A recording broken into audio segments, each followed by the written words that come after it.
আসসালামু আলাইকুম। আজকে আমি নিয়ে এলাম রেস্টুরেন্ট স্টাইলে চিকেন উইংস রেসিপি। প্রথমেই আমি উইংসগুলোকে ধুয়ে নিলাম ভালোভাবে। এরপর একটু লবণ দিয়ে দিচ্ছি আর দিয়ে দিব একটু সয়া সস।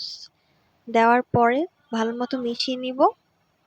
এরপর আমার কোটিং দেওয়ার জন্য লাগবে অল্প পরিমাণ আটা, আর যেহেতু একটু ঝাল ঝাল করতে চাচ্ছি তাই মরিচের গুঁড়া দিয়ে নিয়েছি। এবার আমি একটা একটা করে উইংসগুলোকে এই কোটিংটা দিয়ে মাখিয়ে নিব।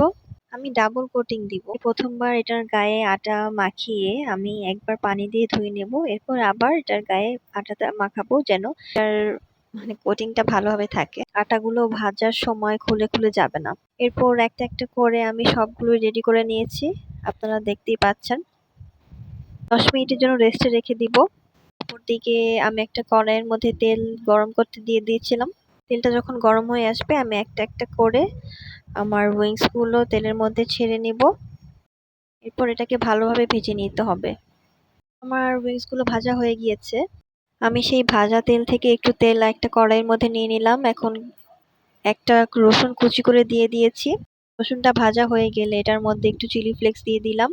এরপর আমি টমেটো সস দিয়ে দিব, এটা একটু বেশি পরিমাণেই দিয়েছিলাম। এরপর দিয়ে দিব সয়া সস।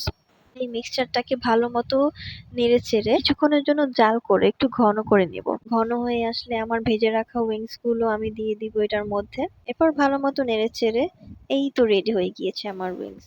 খেতে খুবই মজা ছিল। আশা করি আমার ভিডিও ভালো লেগেছে আপনাদের। ভালো থাকবেন সবাই। আসসালামু আলাইকুম।